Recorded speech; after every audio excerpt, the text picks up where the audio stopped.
beloved daughters of God.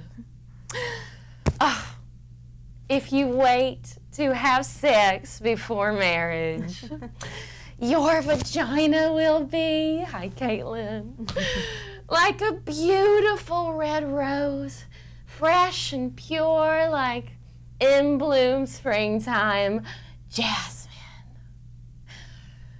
And if you do have sex before marriage, well, that beautiful pink rose you were born with will wither up and die. Hey, I'm Lindsay Stidham, and you are watching First Five, the show where we break down the first 5 pages of famous screenplays, works in progress, short films, and today we have an original play, and this is our first time having a play on the podcast, which I feel like is so cool.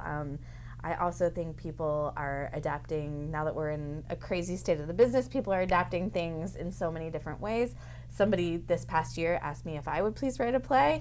I've never written one, but it made me very excited to be like, oh yeah, maybe I should be thinking about more mediums than just the screenplay. Yeah. And so I got really excited when you moved here because I've heard a ton about your show, which I have to come see, and thought that it would be a really cool discussion to take things from a playwriting actor perspective and that creative process. Yeah. So welcome to the show. Thank you. Katie Folger. Hello. Welcome. Hello. Yeah. Sweet.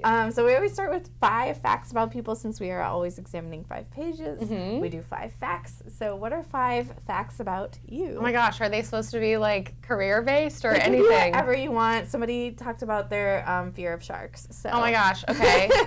I did not plan these ahead of time, so that's fine. 5 facts about me. I've moved a lot as a human being. I moved like, how many times? 6 times in the first 7 years of my life. Oh, wow. And then I've moved a lot as an adult as well. And I think actually like writing has been the thing that's like pinned my ass to the ground through all of that. It's helped me like perceive and usher in change. Yeah. So that's one thing. What else? I guess I would identify with being from Texas, although again, it's hard to really say. I come from the Austin creative scene. That is a huge part of my identity as an artist, and I just moved to Los Angeles, so welcome. Thank you. It took me 10 years to get here because Austin didn't want to let me go. Yeah. But yeah, I love Austin. It's a huge part of just who I am and my heart as an artist, and I'm really also excited to expand into a new city. Yeah. What else? I won a car when I was 16. Oh my God. I'm That's just awesome. like pulling these from my brain. Yeah. I won a car from a writing contest. What? Mm-hmm. That's awesome. And it was like writing contest. It was actually 100. We had to write a 100. They said 100-word essay. Yeah. And it was through a radio station, and it was how me and my friends had fun without drinking and doing drugs. Yeah. Which at the time I was a total goody two shoes, so it wasn't hypocritical. Yeah. But I did end up having a rebellious streak later in high school, and so people in my high school were like, "That girl won a car." Anyways. That's amazing. Because of my theater friends. That's what I guess that's my 4th fact. Yeah, sure. How about that? Was that what you drove then through high school? I drove the car. Yeah, I won this 2000 and what was it? I don't even know what year it was. 2008. Yeah. 2008 Dodge Caliber. Amazing. We paid $1,000 for the taxes for the winter, the winter's taxes. But yeah, I drove it through college, and then it was destroyed in a flood.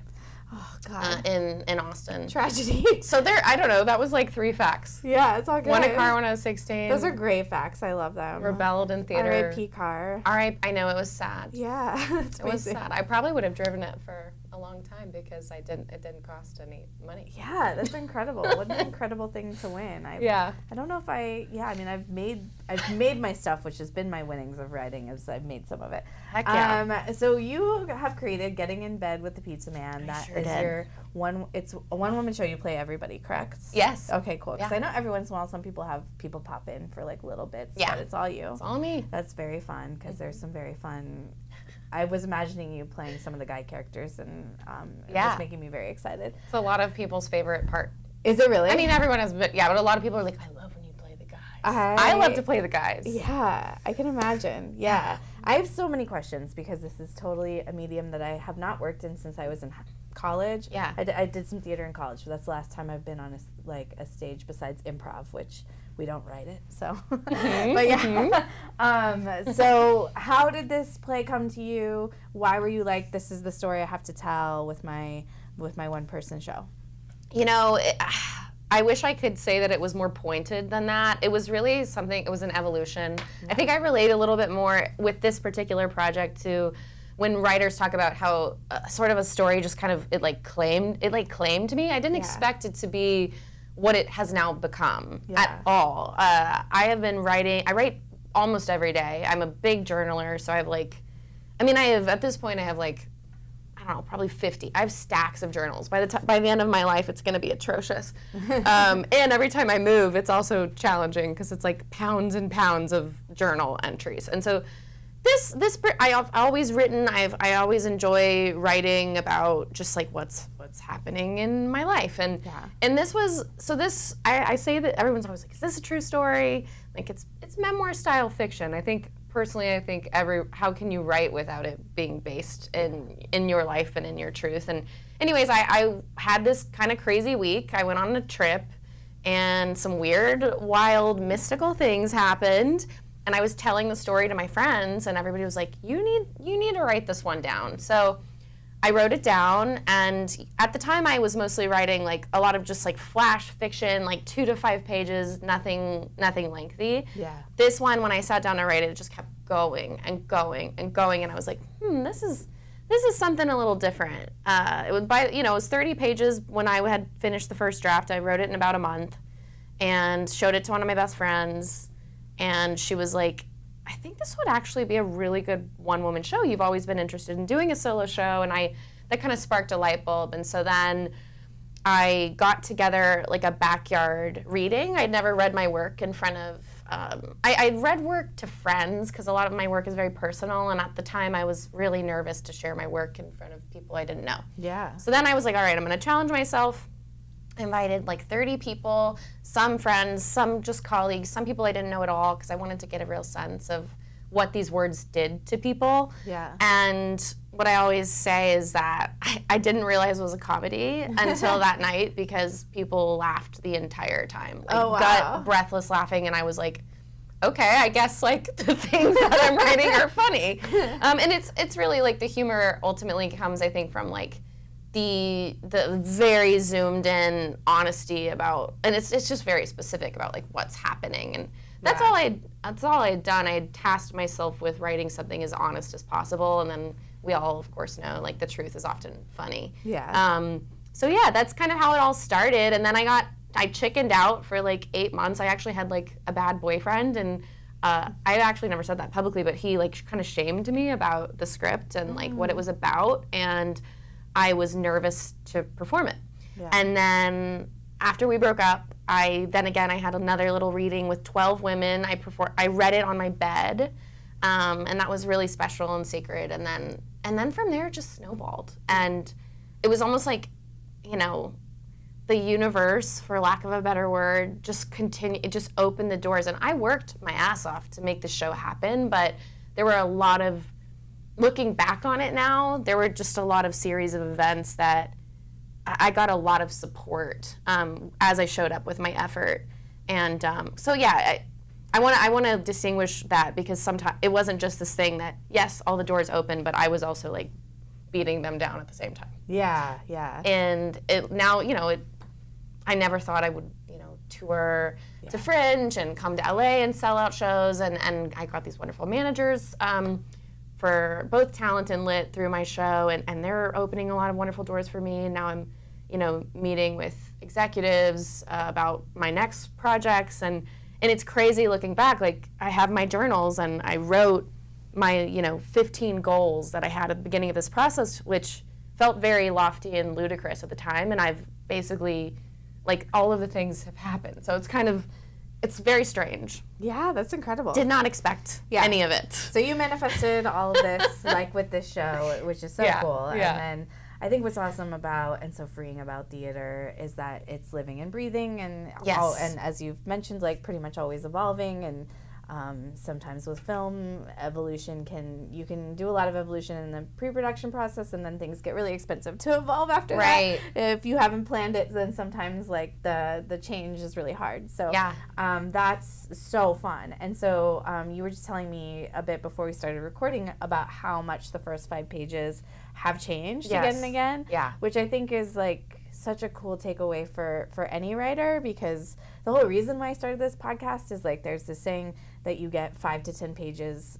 in this town, period. That's all you get. Totally. You get 5 to 10 pages to get people to keep reading. And sometimes it'll be somebody, it's their very first job, and they're going to hire somebody on a show off your 5 to 10 pages, because that's what's going to get you past these gatekeepers. So I just thought it was so cool to hear just how much time you've spent on evolving them, and that they're still evolving. Absolutely. So before we even started to read, I just wanted to hear a little bit more from you about where they started and where they are now. Oh my gosh. Okay, so I was really excited to join this podcast specifically as a guest. Well, first of all, because I haven't even actually gotten to speak about the writing process of this script, because a lot of people see me as like an actor first, but for me, I'm a writer first, so thanks for having me here. Yeah, of course. Secondly, the first 5 pages of my script and the beginning in general, the setup, has changed more than any other part of my show, and it is still evolving. So as I explained to you a little bit ago, the original draft of my show that I performed for 2 years, which I had premiered it in May 2023. It started in COVID, and I actually wrote it in like summer 2021. So all of that was really, really fresh. It was like when the world was opening up again, and so the show is really like a journey of sexual evolution, sexual discovery, sexual exploration. And in the arc of the original draft, the heroine, she essentially is kind of locked inside, she's like all pent up, and she's been dating men out of proximity and convenience, and then she's able to bust out and like go on this wild adventure with this man that she meets. They end up going on what I call a sex trip. And then essentially what ended up happening was, so my managers, they came to see my show when I had done it in LA in May. They were not my managers at the time. They were these people that were interested in representing me. They saw the show in May 2024 in LA. And basically in our discussions since, they were like, we need this, like just what you were saying, in very Hollywood fashion. We need this to be a bit more evergreen, just because nobody really wants to hear about COVID anymore. And they had deeper insight than I did, still do, but at the time, especially of like what people are going to be looking for to at least like these people, as in I should be more specific, like streamers, developers, different comedic production companies that might be interested in partnering with me for the next script. And so I spent really, I took the show to Fringe. I still performed it COVID style. And then in the fall, I started thinking about, and it was basically a process of redesign, I would say largely from January to my show here in April. And my managers, and I told them that I would talk about them because they have been incredible at they give the best notes. And they've actually helped me like shape the show into something that I think I even like a bit more. And so now the new show starts a little bit more, it's a bit more personal.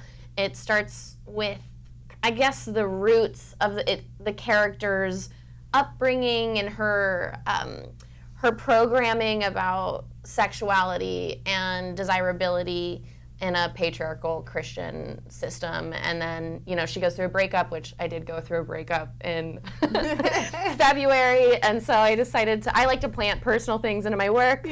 So we made the catalyst of her breakout breakup. And so I've only performed this version twice, but this is the version we're rocking with now. Cool. Well, then I feel like we're so lucky to get the preview that you're going to put up a couple more times. And I feel like it makes sense for us to hear from at least the breakup characters, and then we'll either keep going or ask some more questions. But So do you even want me to talk about the action of what's happening, or just sure? Tell us so like essentially I walk in, the audience is sitting and like, oh, it's exciting, and then they give a little pre-show speech, and it's dark, and everyone's getting excited. And then we play gospel music, and it's actually this gospel song that I actually love from my childhood, and there's like applause, and like suddenly the audience doesn't know that they're in a church. Okay. But they don't realize this necessarily. They're a congregation in a church. Got you. And then I walk in I don't come to the stage, I walk in from the audience doors, through the crowd, and I start shaking people's hands. Yeah. And I say, bless you, God bless you. Yes, Lord, thank you. Thank you, hello, how are you, Lindsay? Yeah. Like that. And I'm kind of like, hello. Oh, and then I take the stage, and the lights come down, and I'm like, beloved daughters of God.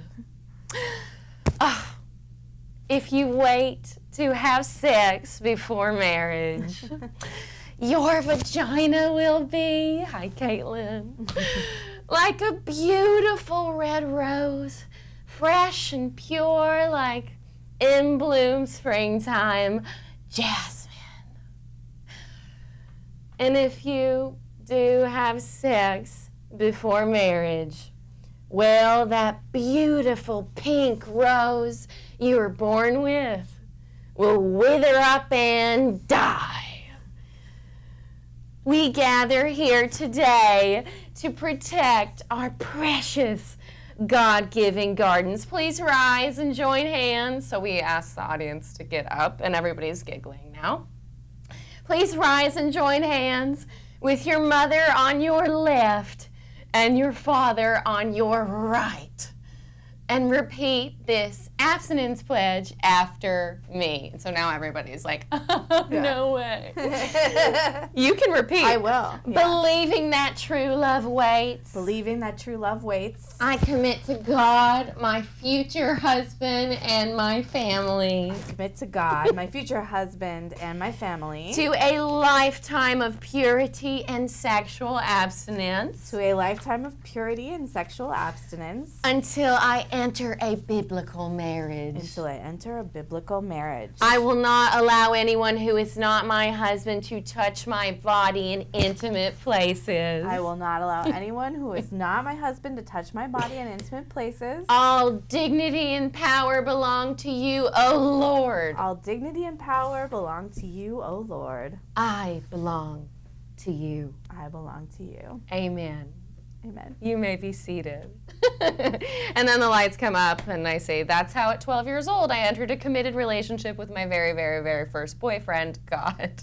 Awesome. It's so fun. Everybody has the first time I did it was so much fun because, I mean, I didn't, I had a sense that the audience would really enjoy that, but, the audience just, has a blast in that first scene. So it's really fun for me to, hold that space because everybody's just, giggling and also holding hands and connecting, and it's fun. You're giving me flashbacks to, I grew up partially in Florida, to being forced into youth group in Florida with some friends. Yep. So, yeah. Classic. And we said something like this, and I was like, I'm out. But I wasn't out. And then I go into how nobody forced me to do this, that I really wanted this. Yeah, which we will definitely read in a second. I just want to ask you a couple of questions about the opening. Oh, yeah. I feel like there's this very big trend right now in Los Angeles with one-person shows or sometimes a couple-person shows that, thanks to our incredible clowning community here, that people are now expecting interactive almost, and I feel like there might be,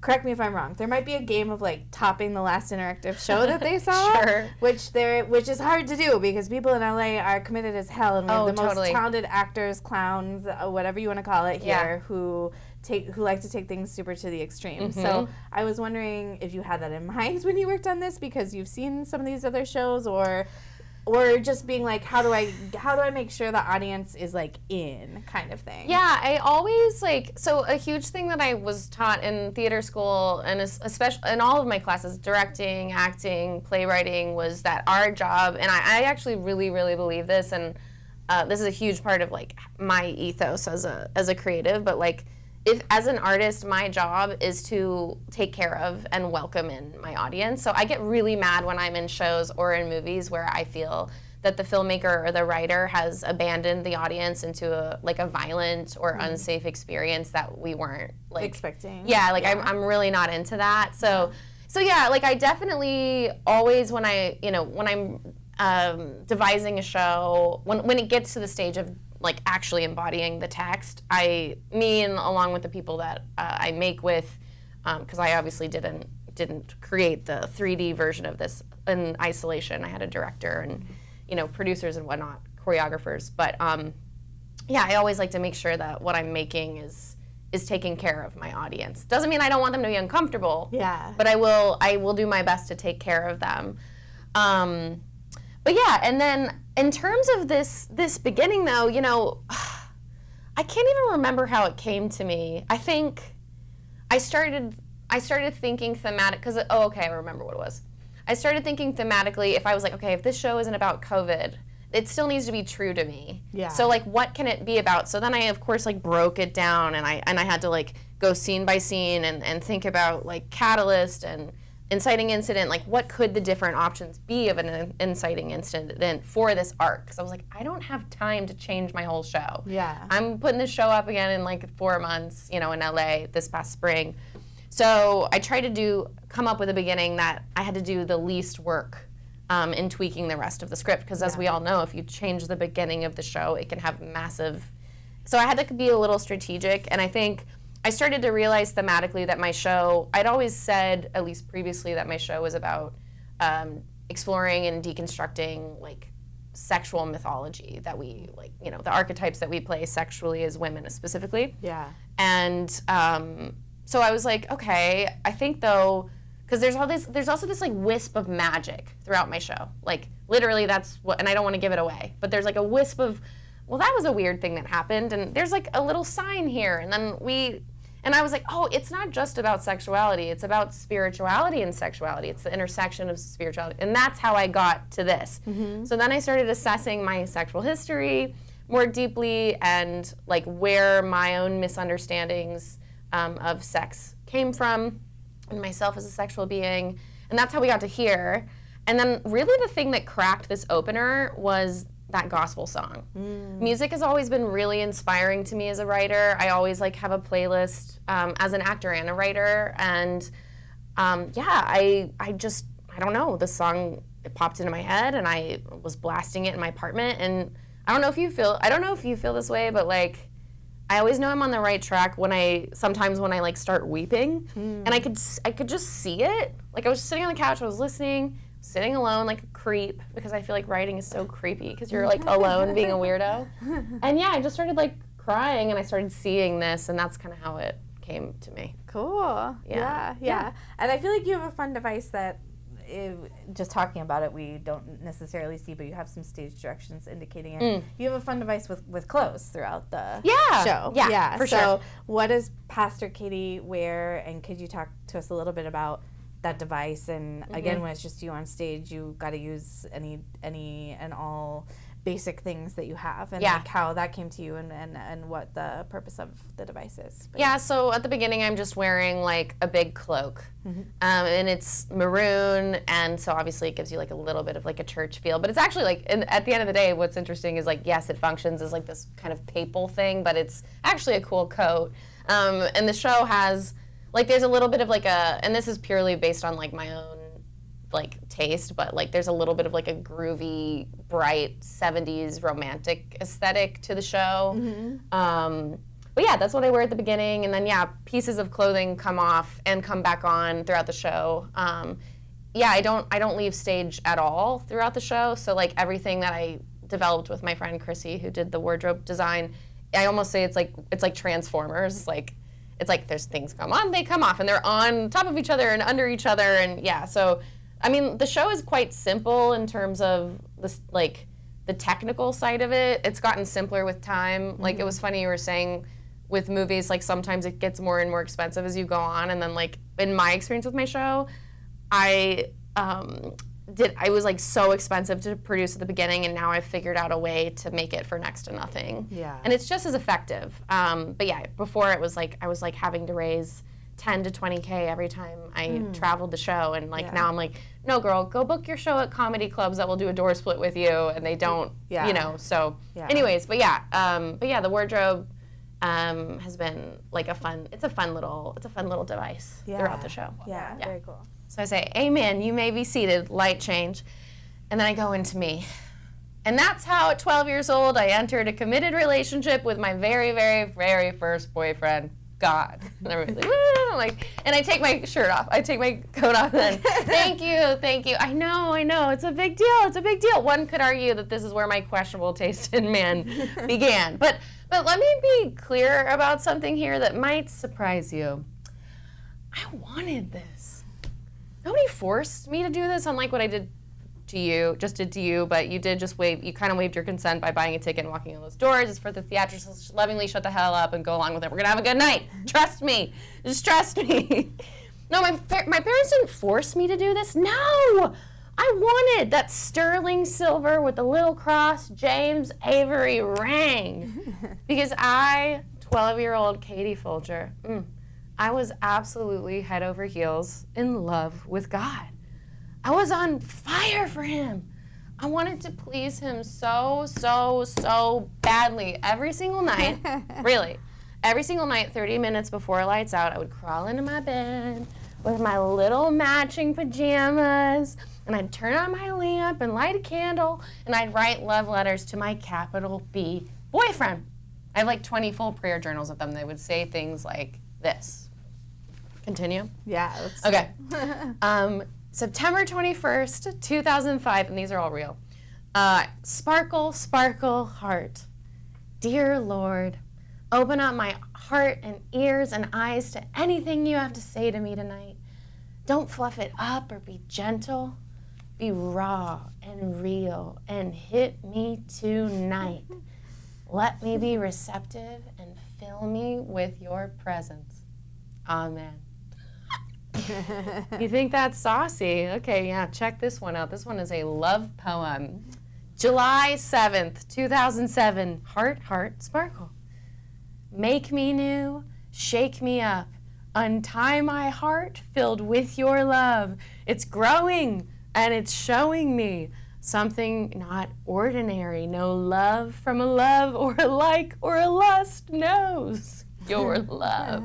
Doesn't make any sense. I like it. Yeah. Keep going? Yeah, let's keep going, yeah. It was sweet. It was special to be God's little chosen girl. But then something happened. And there's a thunder sound effect. Our youth group leaders warned us it was coming. A biological assault on the teenage boys by Satan's little helpers, hormones. The great white horse of puberty was coming to steal all of our budding nubile souls if we weren't on guard. That's why we took the vow. That's why we had to prepare. We girls had to cover up our chests and our bellies and our thighs, not tempt the boys' hearts and the spirits in their minds. We had to protect our precious God-given gardens. But the thing they didn't tell us, the one massive oversight they made, is that they didn't tell me that I'd actually get like really, really pretty hot, and that was honestly pretty cool. And then I was also the one alongside the boys who would get really, really, really horny. Big thunderclap. So stupid. It's like so dumb. It's so fun. It's so fun though. It's so dumb. It's so cute. It's the dumbest. I love the transfer between the journal entries. I feel like that's always such a fun device in one-person shows. Mm-hmm. How many journals did you go through in the process? You're a treasure trove journal person. Yeah. Like how many did I read to find these little bits? I think because I knew like the ages that I was like the most like obsessed with God, as I said. Yeah. So I found the years that were like, it was like 2005 to probably like 2009. And then I read those. So there were like, I don't know, I think there were like 4 or 5 from that period of time. And then, found these little bits. And something that I want to do in the future, which I might do in my shows in the fall, is I might actually project. I've never used projections, but I might project the text of these because I just think it would be really delightful for people to see. But we'll see. Yeah. Did you remember them being so horny for God? Or no. Was it a discovery? Oh my God. No. It was a discovery. Okay. No, I knew that because I used to play guitar and sing. And I knew I had this journal with a bunch of songs, like poems and songs, and like they really aren't bad. I'm like, for like a little, I was like 14, I was like, nice girl. But But yeah, I knew that they were very passionate. Yeah. But like, no, I didn't like growing and showing me. Like, Yeah. I obviously picked specific little entries where the language could easily be seen as innuendo. But like, it's like, thank you, past self. Like, you didn't really know what you were doing. And this is what we have. So yeah. It's crazy. That's so funny. I know, it's hilarious. Yeah. Yeah, so it wasn't, you don't feel like at the moment you were conscious of possible developing sexuality? Oh, hell no. Yeah. No, I was not a sexual being even in my brain in any way at the time, other than like being told that I wasn't supposed to. Yeah. You know, that was like the only, like all that didn't really start creeping up on me probably until I was like I'm saying in this, like 16. Mm-hmm. Obviously, I think that's like when a lot of people. Yeah. I mean, maybe I was a little bit of a late bloomer, but I think that's when it started to creep up on me. Yeah. Curious because you, as you pitched it to today, you were talking about that you feel like it was, you went on a sex journey with one particular person, which does feel like a little bit of the core of the show because that's where the lessons start to come, etc. Did you play with like when you felt like you should tease that or how soon it should come and all that good stuff? Yeah, so that's been part of the battle with this like version of the script is like, you know, my managers were like, we need this, because the show really starts with the club. Mm-hmm. Now, like, the show starts with the club. That's really the moment one. We need to get there as soon as possible. Right. The irony is that in this new version of the script, it comes on an even later page than the last version. However, I think, you know, and I'm still kind of like wrapping my head around this, like, and I honestly have only performed this version twice. So like, what, have I gotten as much, is it completely dialed in? No. Like, I'm going to be doing another pass before my show's coming up. But yeah, like, I think that has been, we've always said, oh, the show begins with, but I think now that it's a little bit more specific and I'm like packing it with some, it's like activating information, like the script it's moving along through time and I don't know, I think like, it doesn't seem to lag to get until that point, but I don't know, I still need to probably perform it a few times more to like really understand that. But yeah, it has always been like, because it's like, well, why else do we care about her? Like, we can't just care about a girl that's like at a club and she's like, we have to have stakes for her and like motivations and why we care about her finding a guy that she wants to go fuck. Yeah. I mean, this is a little bit of an esoteric question, but do you feel like we actually give more patience to a play than we might to a movie or a show? I don't, man, it's a great question that I probably don't have the answer to. Yeah. You know, the solo show form it's an interesting form. I think I would say yes. I think we do have more patience. I think that what we need obviously is like you know what? I would say actually the new catalyst of the show in this version is probably when she has I don't want to give it away, but she has like the orgasm and it kind of moves up a little bit, but yeah, I think like the form it's a bit more fluid. I mean, obviously we've been studying story mechanics for so long as a species that like there are obviously universal truths to structure that work. But yeah, I mean, I think on the stage we like allow ourselves to experiment a little bit more than in film because, or at least in Hollywood. Yeah. Like, cause you know, I was at the Locarno Film Festival a couple summers ago with a movie, and like it's an international film festival. It's like, you know, Baby Can, and it's like, the movies that were happening there were very strange and different. So I often think it's also our limited thinking in Hollywood and like American film, or at least like more, what's the word?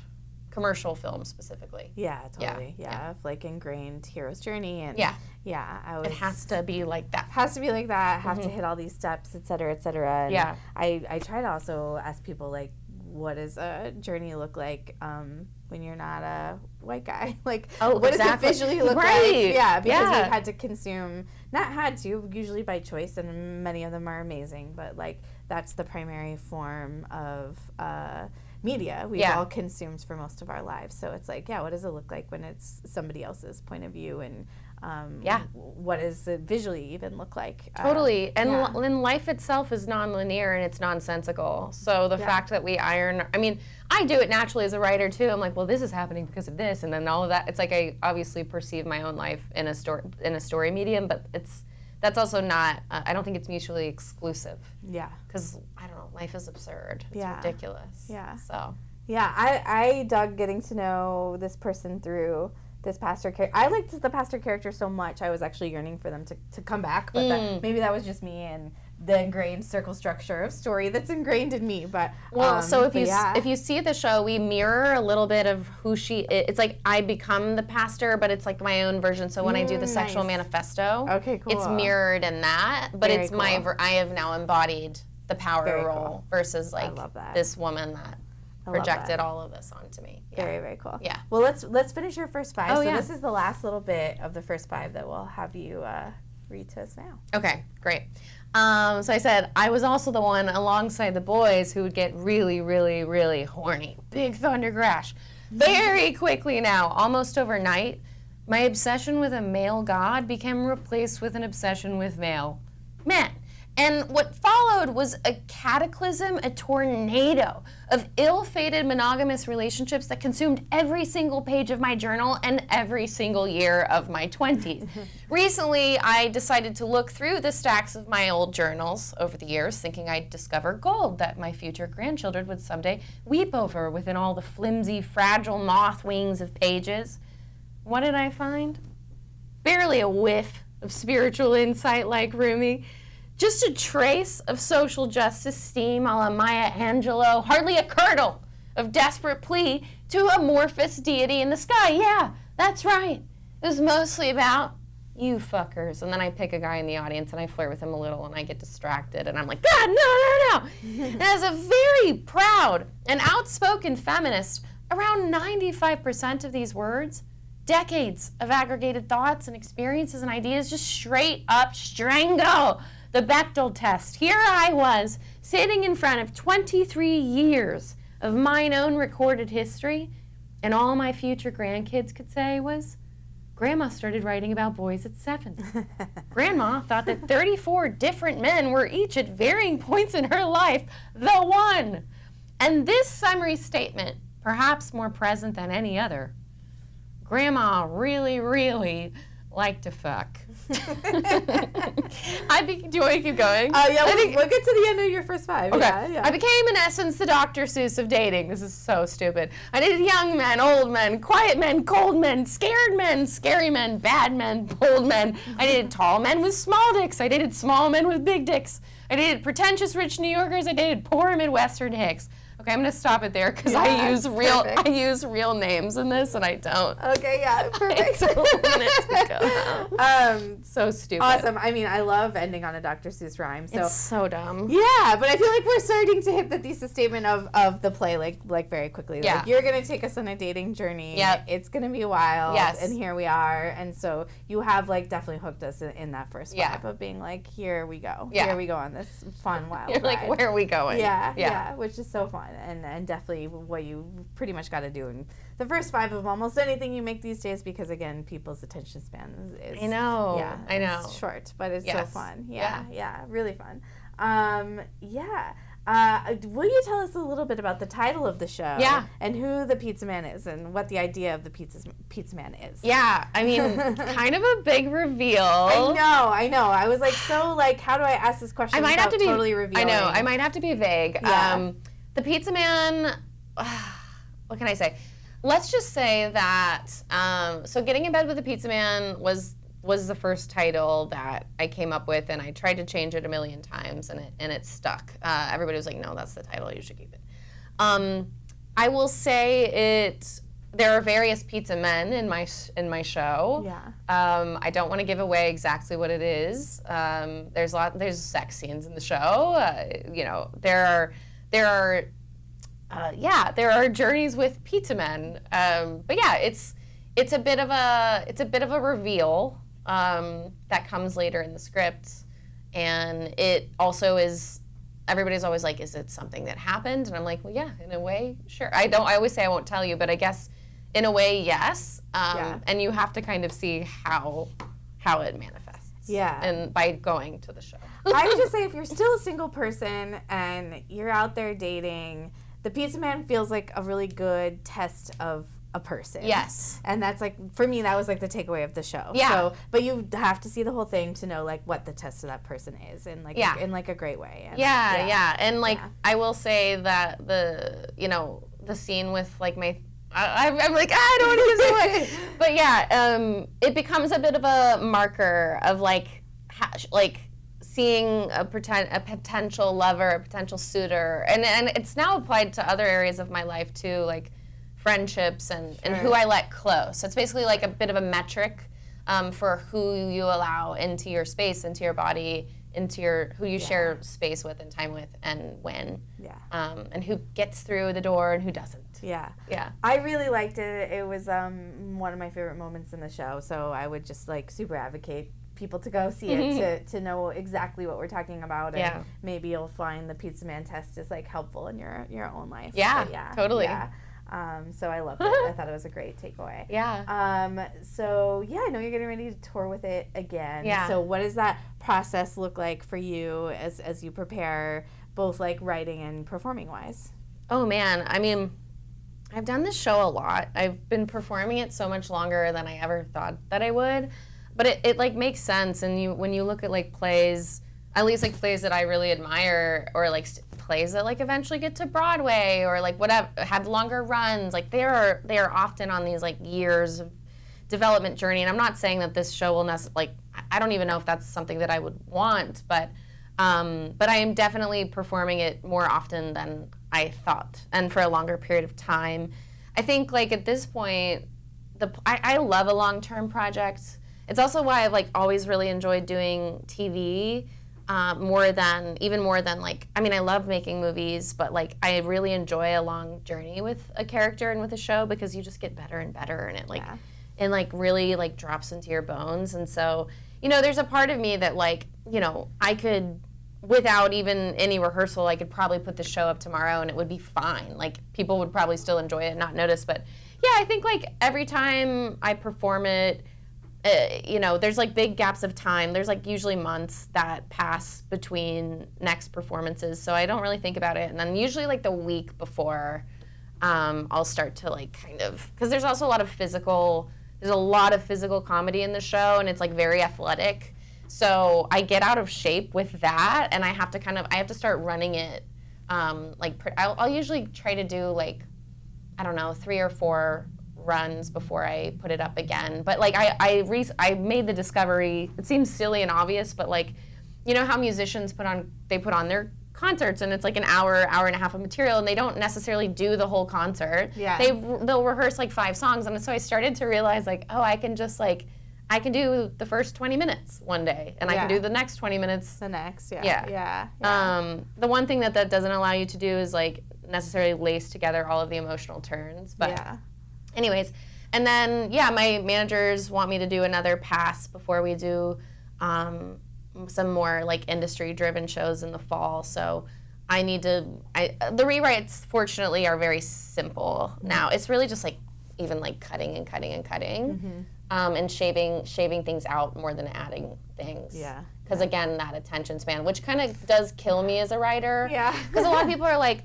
well, we don't need all this prose. And I'm like, well, yeah, I know that we don't need it, but like that's part of why I like to write. Yeah. Is because I like language being pretty. Yeah. So I don't know. I don't know if that's something I'll fully and rhythm. And like, I get very obsessed with the rhythm of how certain characters speak and have faced as a screenwriter very much of like, okay, but like let's get to the core of what they're saying. And I'm like, but some of what they're saying is in the rhythm of how they talk. Yes. And it's sometimes soul crushing, but we got to kill the babies. I know. and that's something I'm learning to do, because like, I come from a pretty like, I would almost say rebellious artistic ecosystem. Austin is very like, we don't care about the industry, fuck it. And I mean, fortunately and unfortunately, that's limiting. Yeah. Because now I'm obviously trying, like I do want to connect with wider audiences, and I have potential real opportunity at my doorstep, so I have to be more open to input, and it needs to be like a give and a take, and I can't be so like, I can't be so rigid. Yeah. I think that's a balance, obviously. Yeah. And then simultaneously, you said that you're starting to write a new show. Can you tease anything about that, even just theme or what you're looking to focus on next? Totally. I think I always, like so like two things. And I'm actually like still figuring it out. I'm actively writing it. I've written like 2 or 3 drafts of this pilot that I am like, no, I don't, that's not it. But it's like you write the wrong thing sometimes to realize. Yeah. But yeah, I see this show, the next show is going to be, like this show is more of this is like I was saying, a dissection of sexuality and sort of the stories that we tell ourselves around sexuality. And the next project is going to be an extension of that and a dissection of the stories that we tell ourselves in terms of monogamous love relationships. So yeah, it's going to be a little bit more of an exploration of love, which seems almost cliche, but it's like such an obvious follow-up. Yeah. And it's also like what I'm actively processing and going through. And for me personally, and I think for most writers, like the work singes the most when you're writing from a very like personal place. And so I'm processing my own sort of beliefs and lies I've taught myself about love and my own worthiness of love and where love comes from and where we source love from. And yeah, I'm on a journey of that because, you know, I'm a 33-year-old woman.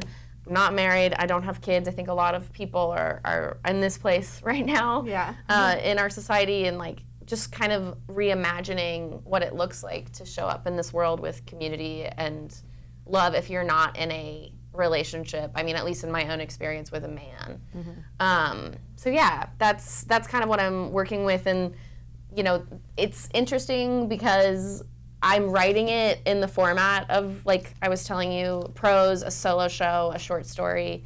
But I will be sort of, eventually when this next draft, like when this version is out, I will be maybe even merging some of this and putting it into a screenplay. I don't know what's going to happen, but I don't know. My process is like, I think we all have different processes. I can't, mine is weird and it's often roundabout. And I wrote a couple screenplays and it just wasn't working for me. So I started writing like this again, and it's now been, I mean, I already have 20 pages, which is not good, because I'm like, oh no, there's too much material. But you maybe figured out the whole backstory, so. Exactly, yes. Yeah. No wrong way to go about it. But yeah. This was such a delight. I know, it was so fun. So people should look out for the show coming back around. Yes. I'm doing more, I believe I'm doing a mini fall tour. I'm still figuring out exactly where. I haven't announced this yet, and like it depends when this will broadcast, but I am putting the show up at Kickstand Theater in Portland, which is like a really great comedy theater. It's my first time going to Portland. I'm doing it again in LA in the fall, and then I'm looking at booking dates in New York, which I've never done the show at, and people have been begging me to take it, and also Austin again, because duh. So yeah, but for sure Portland and LA in the fall, and then hopefully I'll have a new script soon, and we'll start like doing works in progress probably next year. Cool. So yeah. Awesome. Yeah. Thanks so much for coming. Oh my God, it's so fun. I could talk for hours about all of this. Yeah. So look out for Katie's show this fall in Los Angeles and various other cities. Yes. Thank you so much. Thank you.